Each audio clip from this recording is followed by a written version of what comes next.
don't have any other branch. हमारी कोई अन्य शाखा नहीं है, न कालों से सावधान। जय हिंद एवरीवन, डीडीए डायमंड्स आपके लिए आज क्लास 5 स्टार्ट हो रही है of your vocabulary session. Now class 5 में आज हमें कंप्लीट करना है बेसिकली अपना फ्रेजल प्रीपोजिशंस का पोर्शन।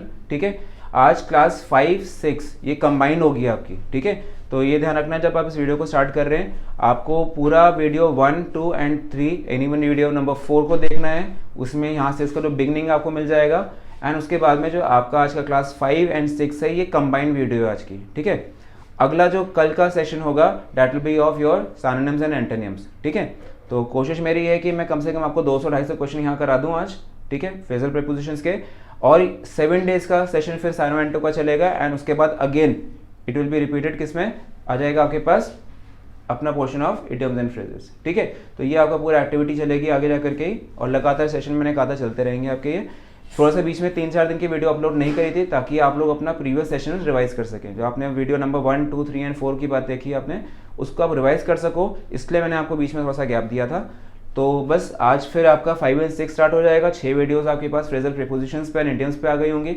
हमने करीबन 300 से ज़्यादा भी क्या यहाँ पे डिस्कस कर ली होगी with meanings and logics, and same goes with your antonym and synonyms. कम से कम 300 से 350 एंटोनिम सिनोनिम्स नेक्स्ट 7 डेज में डिस्कस होने वाले हैं। ठीक है, with all the examples and logics. ठीक है, तो चलो आगे शुरू करते हैं आज का काम। सो क्लासरूम नंबर 5, ठीक है, of Toon Defence Academy online classes. ठीक है, वोकैबुलरी का सेशन। मेरा नाम रुचिर कुमार है। जो लोग फर्स्ट टाइम जुड़ रहे हैं आज, ठीक है, सब्सक्राइब द चैनल एंड इसकी तरह से आपको नोटिफिकेशन मिल जाएंगी। डीडीए डायमंड्स टेलीग्राम ग्रुप में सारे लिंक्स आपके साथ शेयर हो रहे हैं, आप फॉरवर्ड करिए, उसे शेयर करिए with your friends. Okay, and those who are new to the channel please इसको अपना जो बेल आइकन है प्रेस कर दो so you can get all the notifications. ठीक है, सो चलो भाई आगे फिर शुरू करें आज। ठीक है, और आज का जो काम हम स्टार्ट कर रहे हैं that is with question number 135, और इसके बाद मैक्सिमम मैं ट्राई कर रहा हूँ कि मैं आपका पूरा कराता हूँ इस पोर्शन में। ठीक है, और ये सारे एग्जाम ओरिएंटेड क्वेश्चंस हैं तो ध्यान से करना इन्हें, ये हो सकता है कोई आपको पेपर में मिल जाए अपने हाल के। ठीक है, तो चलिए जरा देखिए। सबसे पहले आता है आपके पास the expert scoffed dash the president's proposal. अब स्कॉफ्ड का मतलब होता है किसी चीज़ को ना रिजेक्ट कर देना, एक तरह से किसी चीज़ को ना त्याग देना, रिजेक्ट करना, या फिर एक तरह से डिनाइल दिखाना। ठीक है, तो इसके साथ में जो फिक्स प्रीपोजिशन लगता है दैट इज स्कॉफ्ड के साथ में आपको यूज करना पड़ता है एट का। ठीक है, तो यहाँ पे आंसर बनेगा sentence number C, the expert scoffed at the proposal. मतलब उस प्रपोजल के ऊपर उन्होंने जो प्रेसिडेंट ने प्रस्ताव रखा उसके ऊपर उन्होंने उसका एक तरह से बहिष्कार कर दिया, उसको उन्होंने रिजेक्ट कर दिया। ठीक है, सो ये ध्यान रखना, स्कॉफ्ड ओवर ऑन अबाउट का एप्लीकेशन नहीं होना चाहिए इसमें। अगला आता है आपके पास द फील्ड वॉज कवर्ड। अब देखो कोई चीज़ अगर किसी चीज़ से कवर होती है तो कवर्ड विद का सेंस लगाते हैं। ठीक है, तो बनता है आपके पास the field was covered with, ठीक है, ब्लूबेरी बुशेस। एक तरह की वहाँ पे बेरीज हैं, वो फल की तरह से होती हैं, उसकी जो बुशेस थी, उसकी झाड़ियाँ थी, उससे वो कवर्ड थी। ठीक है, उससे पूरी वो घिरी हुई थी। तो ये सेंस लगाते हैं। जैसे अगर आपका बेड कवर है, आप उसको कहते हैं कवर यूज़ करते हैं, तो you cover your bed with. ठीक है, ऐसे लगा यू कवर थिंग्स विद। जैसे कि आप गाड़ी के ऊपर अपना एक उसका शीट डालते हो ताकि बरसातों में वो खराब ना हो या धूल में खराब ना हो, तो you cover your car with may be cloth और सम अदर थिंग। ठीक है, तो इसमें क्या लगाते हो आप, उसके साथ में विद का इस्तेमाल करते हैं। फिर अगला आता है आपके पास द वर्ड हियर। अच्छा, एक और चीज़ ध्यान रखो, सेंटेंस के अंदर आता है कवर्ड बाय। कवर्ड बाय का एक यहाँ पे ध्यान रखना। ठीक है, कवर्ड बाय होता है टू कंप्लीट समथिंग, किसी चीज़ का कंप्लीशन का सेंस देता है ये। कवर्ड बाय अगर लिख दूं मैं सेंटेंस के अंदर तो ये सेंस बताएगा किसी चीज़ का कंप्लीट होना, किसी चीज़ का पूरा होना। ठीक है, तो यहाँ पे कंप्लीटेड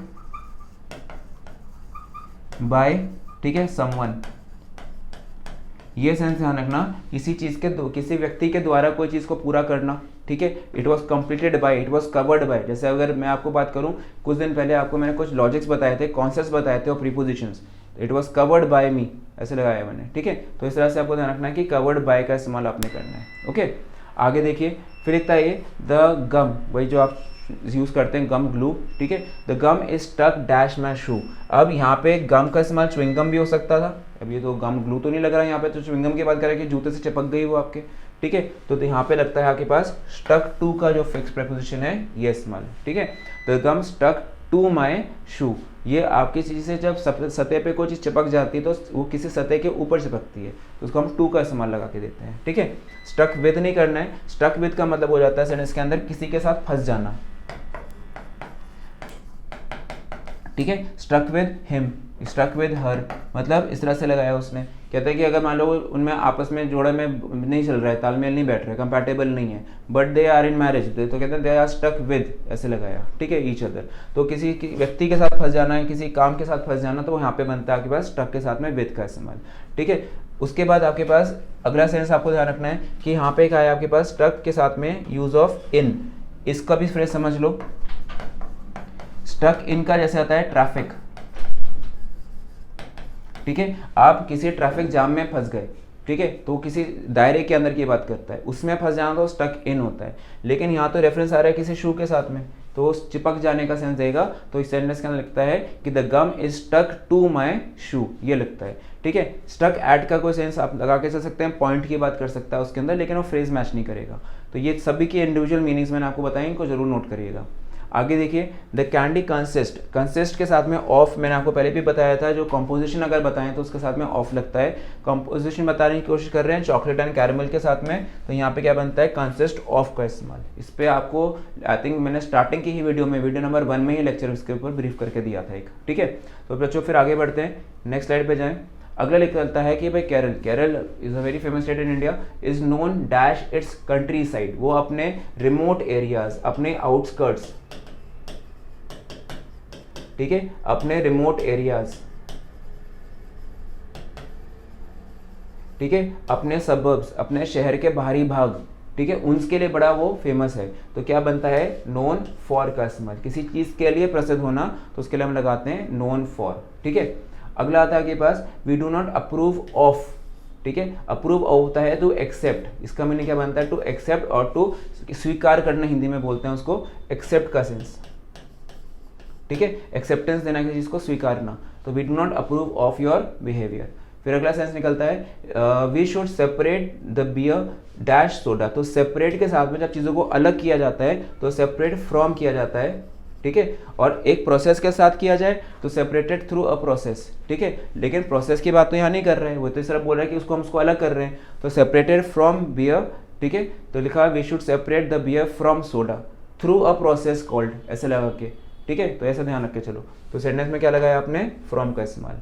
अगले पे आइए, वी सक्सीडेड, सक्सीडेड होता है कामयाब होना, तो we succeeded in locating his apartment, हम लोग कामयाब हुए उसका अपार्टमेंट ढूंढने में, ये होता है, ठीक है। तो इसमें आंसर क्या लगेगा, सक्सीडेड इन का इस्तेमाल। 142 का आंसर आपने जो देना है that will be option number A, okay. फिर अगले हिस्से पे आइए, अगला देखें क्या दिया इन्होंने, लिखते हैं इसके अंदर, we thank you dash your generosity, ठीक है। हम किसी जब व्यक्ति को धन्यवाद देते हैं उसकी किसी जेनरोसिटी के लिए, तो क्या लिखा जाएगा, फॉर, पर्सन की बात करते हैं हम लोग, तो क्या यूज करेंगे, फॉर योर जेनरोसिटी, ठीक है, for everything you have done, ऐसे लगाया, ठीक है। फिर अगले पे आ जाता है आपके पास, we want to prevent her, from का इस्तेमाल ज़्यादा अच्छा रहेगा यहाँ पे, from hurting herself, prevent के साथ में फ्रॉम का इस्तेमाल, ठीक है, ऐसे ध्यान रखो। प्रिवेंट फ्रॉम हर्टिंग मतलब किसी से रोकना, to stop, to constrain someone, to restrain someone, ठीक है, ठीक है, या फिर रिस्ट्रेन करना, या फिर रिफ्रेन करना, या सिंपल शब्दों में हम लोग क्या करते हैं, किसी को स्टॉप करते हैं, ठीक है, वो सेंस लगता है। तो stop someone from doing something, okay. फिर अगले पे आइए, we'd like to compensate you dash your damage, अब कंपनसेशन किसी नुकसान के ऊपर दिया जाता है, ठीक है, तो उसमें क्या बोला जाएगा, कंपनसेशन फॉर द डैमेजेस, तो यूज होता है compensation for, A is the right answer, okay. आगे से पे आ जाइए, you can count dash him, अब किसी पर ट्रस्ट करना, भरोसा करना, डिपेंड करना, ठीक है, ये सेंस निकलता है आपके पास काउंट के साथ में ऑन लगाने पर, ठीक है। तो क्या निकलता है, उस पर आप भरोसा रखो, उस पर काउंट ऑन करो आप, यू कैन काउंट या depend, you can trust him, ऐसे लगाया, तो you can count on him, ठीक है, ये फ्रेज निकलेगा इसका। उसके बाद अगली स्लाइड पे बढ़ते हैं। अगला आपके पास जो क्वेश्चन आएगा दैट इज क्वेश्चन नंबर 147, बहुत इंपॉर्टेंट क्वेश्चन है, ध्यान से देखिए इसे। सेंटेंस लिखता है कि 25 candidates dash one another for the first prize, अब जब लोग आपस में प्रतिस्पर्धा करते हैं, कंपीट करते हैं, प्रतिस्पर्धा करते हैं, कंपटीशन करते हैं, किसी चीज़ के लिए करते हैं, ठीक है, लेकिन वो तो होता है प्राइज के लिए होता है, लेकिन यहाँ पे क्या दिया हुआ है, देखो यहाँ पे एक दूसरे के साथ, अगर यहाँ पे पर्सन की बात पर्सन से की जाएगी तो उसके लिए विद लगेगा, राम कंपीटेड विद श्याम, ऐसे लगाया। लेकिन किसके लिए compete करा, उन्होंने compete करा for the price, ठीक है। तो compete for मत लगा देना, क्योंकि यहाँ पे अगला क्या है, वन अनदर का इस्तेमाल हो रहा है, पर्सन की बात करना चाह रहा है। तो यहाँ पे क्या बोलता है कि जो 25 कैंडिडेट्स थे इन्होंने आपस में प्रतियोगिता करी, ठीक है, विद ईच अदर करी होगी, ईच अदर तो नहीं हो तो दो के लिए लगता है, तो विद वन अनदर करी होगी, और यहाँ पे किसके लिए करी होगी, फॉर द फर्स्ट प्राइज। तो इसलिए फॉर का इस्तेमाल देखना, तो candidates compete for the first prize ये चीज, लेकिन कंपीट विद वन अनदर ये ध्यान रख के चलो, ठीक है। तो किसी चीज के लिए आपस में प्रतियोगिता करना, कंपीट फॉर, किसी व्यक्ति के साथ प्रतियोगिता करना तो कंपीट विद, ये ध्यान रखना है, ठीक है। अगला निकलता है do not laugh at others. तो इसको हम लोग ऐसे भी जानते हैं, मॉक एट का सेंस लगाते हैं, ठीक है। तो मॉक एट, लाफ एट, ठीक है, किसी की खिल्ली उड़ाना, उसको भी हम लोग बोलते हैं किसी का मजाक उड़ाना, तो उस सेंस में बनता है ये मॉक एट का इस्तेमाल, ठीक है। तो आपको ध्यान रखना है कि एट का इस्तेमाल यहाँ पे ज़्यादा अच्छा आंसर मेरे को बना के देगा, ठीक है। तो आंसर विल बी मॉक के साथ में ध्यान रख लो, MOCK एट, ठीक है। तो ये आपके पास आंसर की में बना।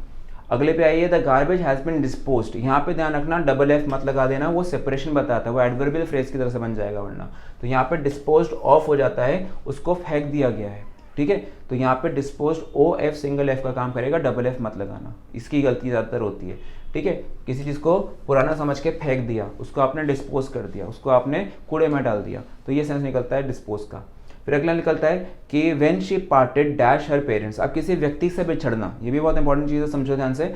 जब हम पर्सन से सेपरेट होते हैं तो हम लोग क्या लगाते हैं उसके लिए, पार्टेड फ्रॉम, ठीक है।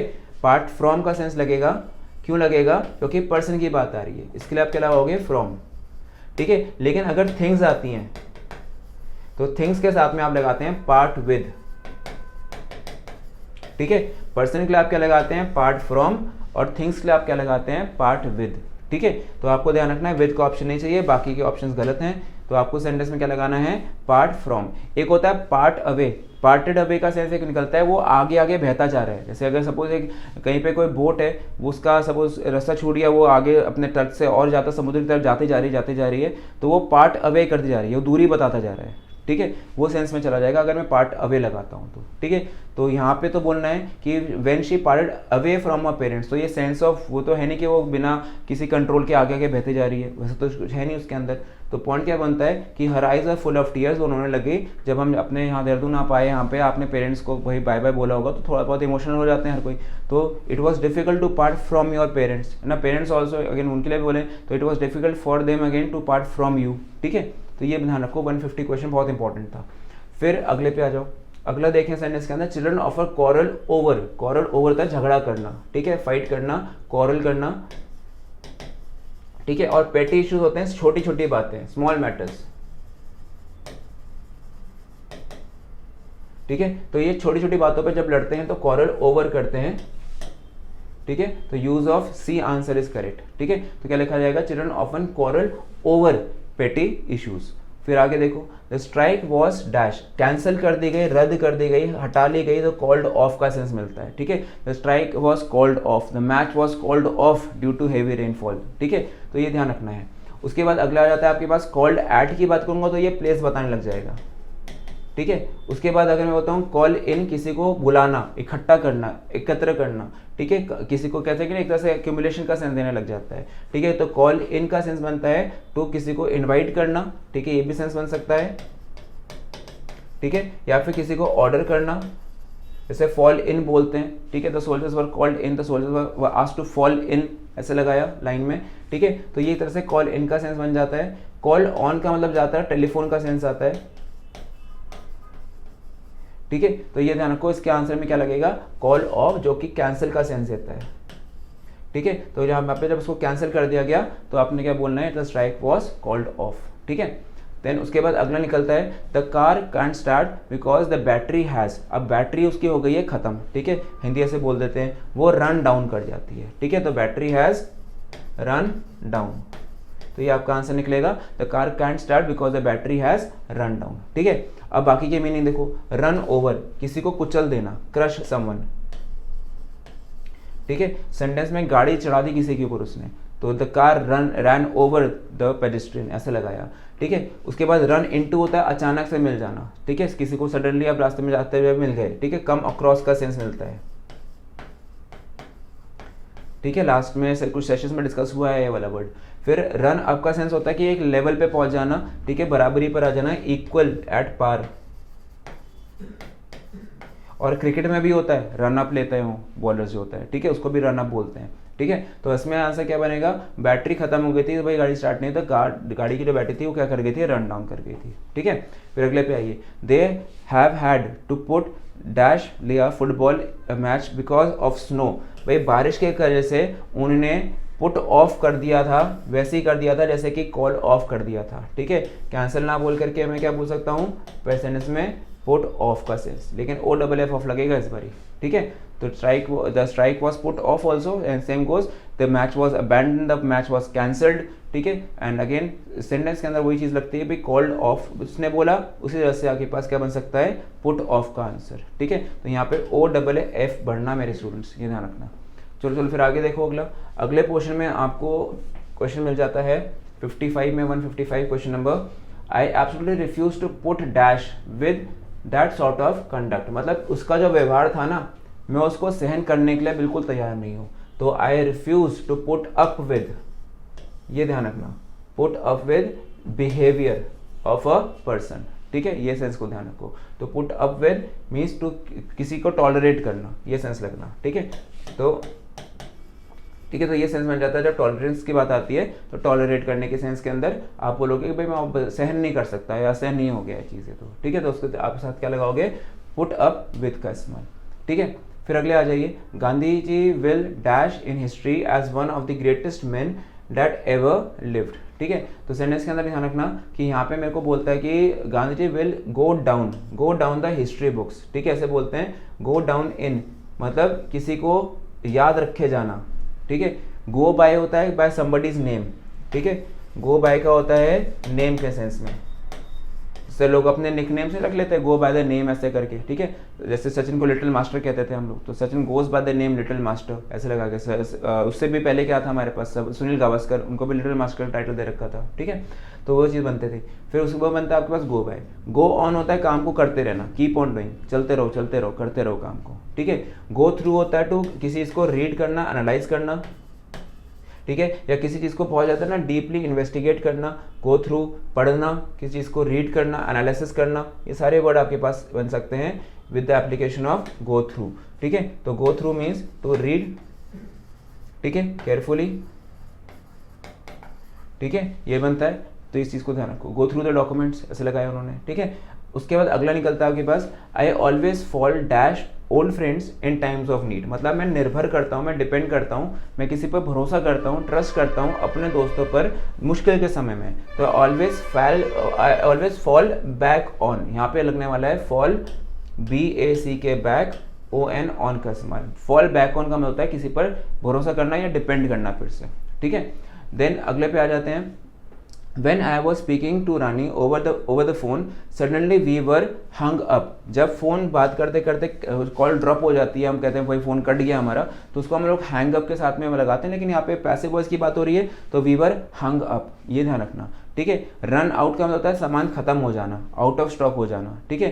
तो रन आउट का मतलब होता है फिनिश का सेंस रहता है, ठीक है। ब्रेक डाउन का मतलब होता है मशीनरी वगैरह खराब हो जाना, आउट ऑफ ऑर्डर का सेंस देगा ये, ठीक है, मशीनरी वगैरह खराब हो जाती है। कट ऑफ का मतलब होता है दुखी होना, सैड, ठीक है, ग्लूमी, ठीक है, इस तरह से ध्यान रखना। वो उसका सेंस मिलता है कि वो कट ऑफ मतलब वो दुखी सा दिख रहा था, ठीक है, ये सेंस निकलेगा, फ्रस्ट्रेटेड सा दिख रहा था।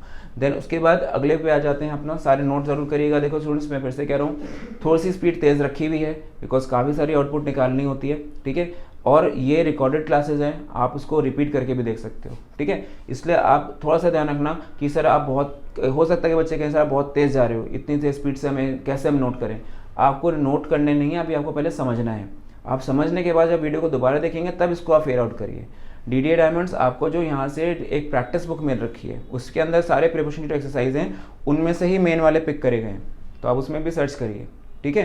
तो थोड़ा सा ध्यान रखिएगा, स्पीड तेज़ है लेकिन आपके बेनिफिट के लिए ताकि मैं ज़्यादा आउटपुट निकाल सकूँ, ठीक है। सो इसलिए इसको मैंने रिकॉर्डेड क्लासेस करी, मैं इसको लाइव क्लास में भी आ सकता था, लेकिन लाइव क्लास में फिर एक दिन के 20 या 22 वर्ड्स भी नहीं हो पाते पूरे, ठीक है, क्योंकि आपके साथ में इंटरेक्शंस होते हैं बीच में, ठीक है। तो अभी क्या सोल्यूशन है, अगर कोई डाउट हो रही हो, सीधी चीज़ है, आप टेलीग्राम ग्रुप में आप हो, आप मुझसे उसमें पूछ सकते हो। मोर ओवर अगर आप मुझे यहाँ पे पर्सनली मिल सकते हो, ऑफलाइन क्लासेस में आते हो, आप पर्सनली मुझसे मिल करके डिस्कशन अपना ले सकते हो, ठीक है, उसका कोई इशू ऐसा नहीं है। इवन जो स्टूडेंट्स हमें ऑनलाइन कनेक्ट कर रहे हैं डायरेक्टली आज, आपको भी अगर कोई प्रॉब्लम होती है तो आप कमेंट बॉक्स में लिख बनना, I reply that particular thing, जो भी आपको डाउट होगा, ठीक है। So this is the reason, थोड़ा सा मैंने स्पीड को क्विक रखा हुआ है, लेकिन रिक्वेस्ट यही रहेगी सभी से कि आप ये जितना भी मैं नोट्स बनाता जा रहा हूँ साथ में एक्स्ट्रा वाले, जिनके ऑल्टरनेट्स हैं, जिनके भी अपने अपने मीनिंग्स हैं, ये भी नोट कर लीजिए, क्या पता ये आ जाए एग्जाम में कल को, ठीक है। तो सब ये अलर्ट, हाँ, ये ध्यान रखने वाली बातें हैं।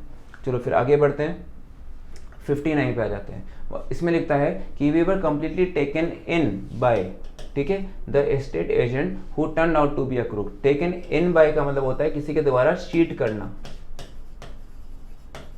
ठीक है, टू बी चीटेड बाय, ठीक है, ये सेंस बनता है उसने ऐसा झांसा दिया ना, उसे ऐसा फंसाया उसने, ठीक है, मतलब ये सेंस बनता है जैसे कि अल्योर का सेंस बनता है, ठीक है। तो he was allured by the fake agent या state agent who turn out to be a crook. वो एक चोर निकला, वो फेक निकला, ठीक है, वो एक कॉन मैन निकला। तो इस तरह से ध्यान रखा। तो इसके अंदर आपको लगाना है टेकन इन बाय, ठीक है। अगले देखिए, we have talked a lot, now let's, ठीक है, dash to work, let's get down to work. चलो हमने बहुत बातें कर ली, चलो बातें बंद, अब काम शुरू, ठीक है। तो क्या लिखा उसने, let's get down to work, ये फ्रेज होगा, ठीक है। अब सेट ऑफ का मतलब निकलता है यहाँ पे, या तो ये होता है कि बराबरी ले लेना, या फिर सब्सट्रैक्शन माइनस, नहीं करते मैथ्स में पढ़ते हैं, सेट ऑफ करते हैं हम लोग चीज़ें। तो यहाँ एक तरह का कैलकुलेशन बनता है ये, या फिर होता है कि एट पार ले आना, इक्वल ले आना, ठीक है। फिर उसके बाद आता है टेक ऑफ, ये तो उड़ान भरना होता है, ठीक है, टेक ऑफ इन एयर जैसे बोलते हैं, हवाई जहाज होता है आसमान में उड़ान ले लेता है, ठीक है, तो टेक ऑफ ऐसे लगाया उसने। सेट अप होता है सीधा बैठना, सिट स्ट्रेट, ठीक है, तो ये ऐसे ध्यान रखना है। उसके बाद अपना निकलता है आपके पास आंसर क्या बना इसका कि let's get down to work, ठीक है, ये सेंस निकलेगा। अगला निकलता है आई एम एग्जॉस्टेड, भाई मैं तो थक चुका हूँ, ऐसे बोला किसी ने। Let's dash a day, let's call it a day, ठीक है, मतलब लेट्स कॉल इट का साथ में यूज़ करना। चलो आज का यहीं पे दिन समाप्त करते हैं, let's end the day here, मतलब कॉल इट अ डे होता है टू एंड द डे, मतलब एंड मतलब समाप्त कर देना, टू एंड द डे, या फिर to end some activity, to end some work, किसी चीज़ को खत्म कर देना, ठीक है। तो ये बनता है आपके पास कॉल इट अ डे। फिर अगला देखो बाकी मीनिंग बनता है कॉल ऑफ, मैंने बताया था आपको स्थगित करना होता है, ठीक है। अब दिन को तो काम कर लिया उसने, तो स्थगित क्यों करेगा, ठीक है। फिर कॉल एट होता है किसी जगह पे बुलाना, ठीक है, कॉल इन वही फ़ोन वाली बात आ जाती है, ठीक है। तो इसलिए ध्यान रखना है कि यहाँ पे आंसर बनेगा कॉल इट का, ठीक है। फिर आगे बढ़ें, अगला सेशन देखते हैं क्या हमारे पास है। Did the boys turn dash for football practice, क्या बॉयज आए फुटबॉल प्रैक्टिस के लिए, turn up, to show up, ठीक है, ये सेंस निकलता है, क्या वो काम के लिए पहुंचे हैं अपने, तो उसके अंदर टर्न अप का या शो अप का सेंस निकलेगा। फिर उसके बाद है आपके पास टर्न ऑन, टर्न ऑन का तो एक्चुअली मीनिंग बन जाता है किसी के विद्रोह में खड़े हो जाना, किसी के विरोध में खड़े हो जाना, ठीक है, वो turn on his own friend ऐसे लगा दिया उसने। टर्न वंस बैक एक फ्रेज होता है किसी पर अपने ना, कि टर्न वंस बैक किसी को, मतलब आपसे बहुत सी एक्सपेक्टेशंस थी, लेकिन जब प्रॉब्लम आई तो हम लोग उसको अपने पीठ फेर ली, उसने ले ली अपनी, मतलब वो उसका मुंह फेर के चला गया, तो बनता है to turn one's back on someone, one should never turn one's back, ठीक है। फिर आता है टर्न इन, टर्न होता है किसी चीज़ में बदल जाना, वही कन्वर्ट का सेंस निकलता है। तो इसके लिए जो बेस्ट आंसर बनेगा आपके पास वो बनेगा टर्न अप का। फिर आता है आपके पास भाई the fireman manage to put out the fire, ठीक है, इसमें ध्यान रखना ऑफ लगाने की गलती कर देते हैं लोग, यहाँ पे पुट आउट फायर, ठीक है, पुट ऑफ मत लगाना, उसकी एरर होती है, तो इसमें ध्यान रखना है पुट ऑफ द फायर नहीं होगा, put out the fire, douse out, extinguish, ये सारे वर्ड्स होते हैं। फिर आगे देखिए, the building is not safe and must be pulled down, उसको ढहा देना पड़ेगा, ठीक है, उसको डिमोलिश कर देना है। डाउन मतलब देखो नीचे गिरा देना, ठीक है, टीएनटी लगा के उड़ा दी बिल्डिंग, नीचे गिर गई पूरी बिल्डिंग, ढह गई, ठीक है, तो डिमोलिश का सेंस आएगा, ठीक है, जर्जर हालत में बिल्डिंग थी, सेफ नहीं थी लोगों के लिए, उसको उन्होंने ढहा दिया, ठीक है, तो ये सेंस बनेगा टर्न डाउन का, या इस तरह से डिमोलिश का सेंस पुल्ड डाउन का सेंस बनेगा।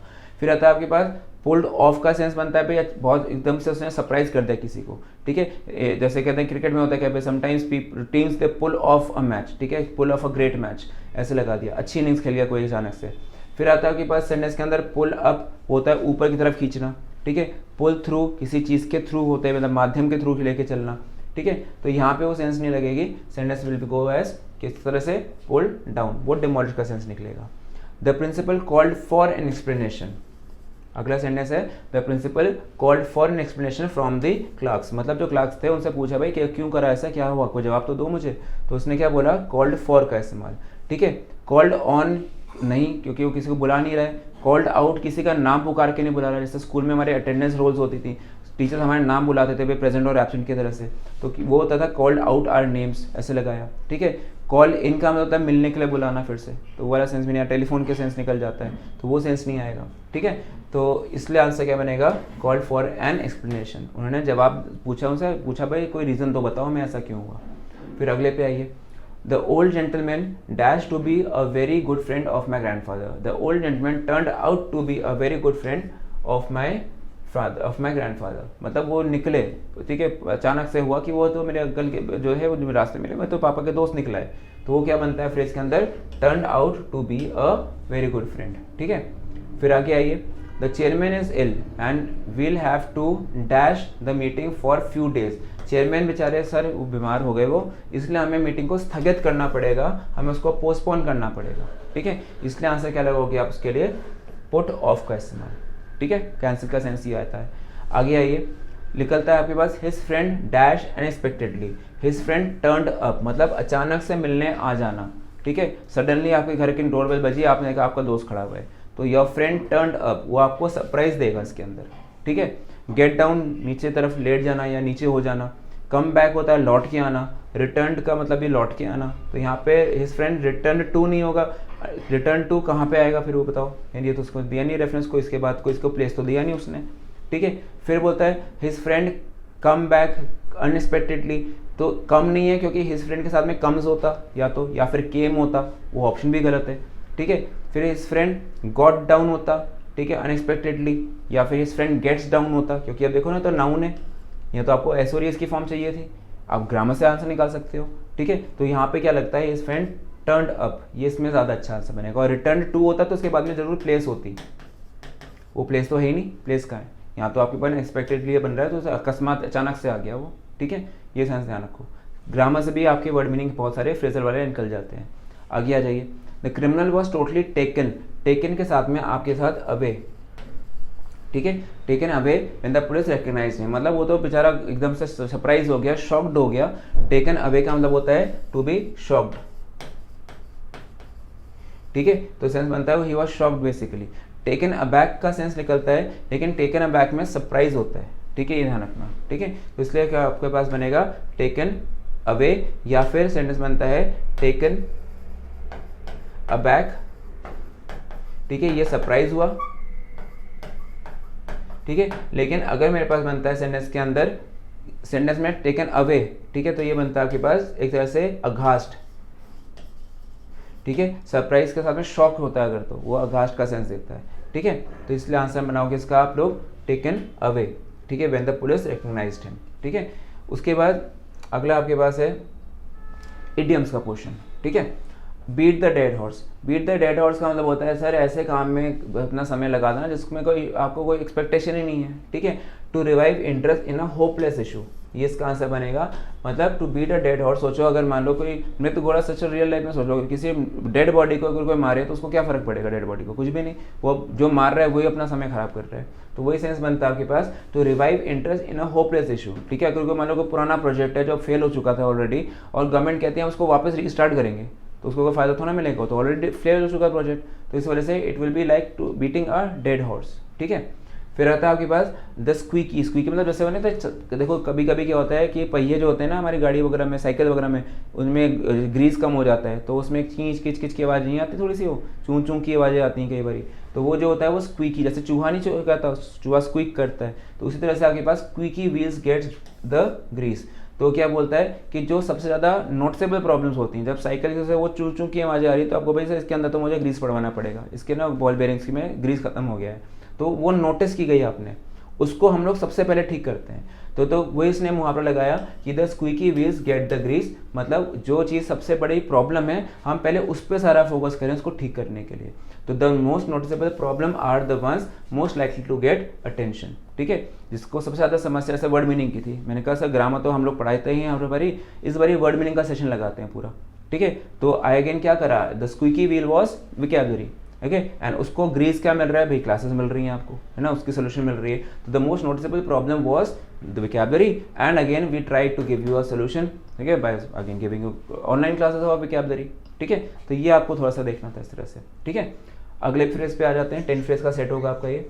No man is an island, मतलब एक आदमी क्या बाहर जोगे, ऐसे बोलता है, ठीक है। तो क्या बोलते हैं सेंटेंस में कि वन इज, ठीक है, no one is self sufficient, everyone relies on others, हर कोई अपने में स्वयंभू नहीं है, हम सब लोग एक दूसरे पर डिपेंड कर रहे होते हैं, हम एक दूसरे पर निर्भर हो रहे होते हैं, ठीक है। एक आदमी कहते हैं ना वन मैन ऑर्केस्ट्रा, ठीक है, तो वन मैन आर्मी ऐसे मुहावरत होता है कि एक आदमी कुछ नहीं कर सकता, टीम एफर्ट लगती है हर चीज़ के लिए। तो इसमें आंसर निकलता है no man is an island, मतलब एक द्वीप जो है वो एक आदमी का नहीं होता, वो सभी के लिए होता है, ये एक आदमी से द्वीप नहीं बनता, वहाँ पे कई लोग चाहिए होते हैं, ठीक है। उसके बाद अगले पे आइए, एप्पल ऑफ माई आई, ठीक है, मतलब किसी पे बहुत लगाव, एप्पल मतलब कोई बहुत अच्छा देखने में लाल रंग का बढ़िया सा फल लगता है ना, तो ऑफ माई आई मतलब बहुत प्यारा होना किसी का, मतलब you like that person a lot, उसको आप लोग सबसे ज़्यादा पसंद करते हो। जैसे हमारे घर में सबसे छोटा बच्चा जो होता है वो एप्पल ऑफ एन आई होता है हमारा, ठीक है। तो क्या लगता है कि someone that one cherishes above all others, ठीक है। तो क्या बन जाता है आपके पास एप्पल ऑफ योर आई या एप्पल ऑफ माई आई। अगले क्वेश्चन पे बढ़ते हैं, eight the drop of a hat, eight the drop of a hat का मतलब होता है विदाउट एनी हेजिटेशन और गुड रीजन, मतलब ऐसा ही हुआ कि सर से लेकर टोपी टपका दी, बस इस तरह का एक्शन, मतलब बिना सोचे समझे, ठीक है, विदाउट किसी हेजिटेशन के और गुड रीजन, मतलब किसी के विचार करे बिना, without any giving a thought to it, without any ponderance, ठीक है, ये लगाया उसने। तो इसे अंतर बनता है कि आपके पास drop of a hat. Sometimes decisions अगर जो गवर्नमेंट लेती है, डिसीजन ऐसे फील होते हैं कि they are like at the drop of a hat, मतलब बिना सोचे समझे डिसीजन ले लिया, लेकिन गवर्नमेंट प्लान करके डिसीजन लेती है हमेशा, ठीक है। तो अगला देखिए, on the horns of dilemma, dilemma का मतलब होता है दुविधा यानी कि प्रॉब्लम्स, ठीक है, संकट के बिल्कुल सामने खड़ा हुआ है वो। तो बोलता है कि faced with two equally undesirable alternates, ठीक है, मतलब एक तरफ खाई एक तरफ कुआं, क्या लिखा जाता है, caught between the devil and the deep sea, ठीक है, caught between the devil and the deep sea, मतलब एक तरफ खाई एक तरफ कुआं, मैं किधर जाऊं, दोनों तरफ ही खतरा है। तो वही सेंस के लिए क्या बनता है, on the horns of dilemma faced with two equally undesirable alternates, ठीक है, मतलब इधर भी मेरे को कोई काम नहीं मिलेगा, अगले में भी मुझे कोई फायदा नहीं मिलेगा, लेकिन फिर भी कोई एक तो चूज करना ही पड़ेगा, ठीक है, वो सेंस निकलता है। अगले पे आइए, लिखता है to bend over backwards, to bend over backwards मिलता है to make every effort to achieve something specially to be fair and helpful, मतलब हर तरह का प्रयास करके देखेंगे सर मदद करने के लिए उसके, ठीक है। तो इस तरह से आपने क्या लगाया, यू बेंड ओवर बैकवर्ड्स, मतलब अगर सोचो आप पीठ के पीछे की तरफ से आप टर्न करो तो आप एफर्ट बहुत लगती है ना, तो उस एफर्ट को दिखाने के लिए फ्रेज क्या बनाया उसने, टू बेंड ओवर बैकवर्ड, उसी को उसने क्या डिस्क्राइब करा, to make all possible efforts to achieve something और to help something in a fair manner, ठीक है। फिर आता है ऑल ग्रीक टू मी, मतलब अगर मान लो मैं आपको यहाँ पे इंग्लिश क्लास जरूर पढ़ा रहा हूँ, लेकिन अगर मैं पूरा लेक्चर इंग्लिश टू इंग्लिश बनाना शुरू कर दूँ तो मेरे हिंदी मीडियम वाले जो प्यारे विद्यार्थी हैं वो क्या बोलेंगे, वो कहेंगे सर हमें तो आपने इंग्लिश में बता दिया है, इंग्लिश मीडियम वालों को हमें तो बता दो, हमें तो समझ ही नहीं आ रहा, इसलिए मैंने क्लास को बाइलिंगुअल रखा हुआ है, ठीक है। तो पॉइंट ये आता है कि जिसको समझ ही नहीं आया तो क्या बोलेगा, ऑल ग्रीक एंड लैटिन, ठीक है। तो इसका फ्रेज क्या बनता है, ऑल ग्रीक एंड लैटिन ना बोला, या उसने क्या बोल दिया, all it is all Greek to me, मतलब ये ऐसी चीज़ है जो मेरे समझ के परे हो रही है, ठीक है, समथिंग विच इज कहते हैं कि नॉट अंडरस्टैंडेबल, ठीक है। क्या लिखा उसने, saying that one does not understand, ठीक है, बेसिकली क्या होता है, समथिंग दैट इज सेड और रिटन, ये सेंस लगता है इसका, ठीक है। उसके बाद अगले क्वेश्चन पे आ जाते हैं, नंबर 9 लिखता है भाई इसके अंदर all in the same boat, सोचो एक कश्ती में सब लोग सवार हैं, एक ही कश्ती में जब सवार हैं, सबकी परिस्थितियां एक सी हैं, ठीक है। तो इस केस में आता है to be in a similar condition like others as in a group, ठीक है। जो आप लोग अभी स्टडी कर रहे हैं, आप लोग की परिस्थिति सब एक जैसी तो है, सबको एक जैसा कोर्स तो मिला है, तो इस केस में we all are sailing in the same boat, हमें एक दूसरे की मदद करनी चाहिए इस केस में, ठीक है। तो ये सेंस बनता है कि we are in similar conditions. फिर आखिरी में आज का जो वर्ड बनना है आपका, उसका बनता है an axe to grind. Axe to grind यहाँ पे आपका है कि उसको अपना एक स्वार्थ है, अपना ही लोभ है, ठीक है, अपना उसके एक ग्रीड है उसके अंदर, सो कोई सेल्फ इंटरेस्ट है इंसान का, some important task to do और सेल्फ इंटरेस्ट, ठीक है, उसकी अपना ही कोई फायदा होगा तभी ऐसा काम करता है, ये कभी अपने आप से नहीं आके बोलता जब तक इसको फायदा ना मिले। तो ये always has an axe to grind, मतलब इसको हमेशा अपना ही फायदा देखना पहले होता है, बिजनेसमैन के लिए लगता है ऐसा कई बार, ठीक है। तो बच्चों यहाँ पे आपका क्लासरूम नंबर 5 खत्म हुआ, ठीक है। क्लासरूम नंबर 6 अब स्टार्ट होगा थोड़ी देर में आपका। क्लासरूम नंबर 5 के अंदर आपने काफ़ी सारे क्वेश्चंस कर लिए हैं। उसके बाद आपका जो क्लासरूम नंबर 6 है, ठीक है, उसकी भी बिगनिंग अभी आपको मिल जाएगी, ठीक है। सो क्लासरूम 6 के अंदर हमारे पास फिलहाल का जो होगा फ्रेजल प्रीपोजिशंस का कंक्लूजन आपको मिल जाएगा। एंड उसके बाद जो अगली क्लासरूम नंबर 7 होगी that will be of synonym antonyms. 7 to 14 जो सेशन चलेगा क्लासरूम का वो होगा सैनो रेंटो का, ठीक है, along with one word substitution. 10 one word भी लेके आऊँगा रोजाना के आपके, ठीक है। सो क्लास 6 के लिए मिलते हैं अभी, ठीक है, टेक अ ब्रेक एंड वापस आते हैं एंड फिर क्लास 6 में और आगे कैसे देखेंगे, ठीक है। जय Hind everyone, thank you so much. Kindly subscribe D-Day YouTube channel and don't forget to press bell icon.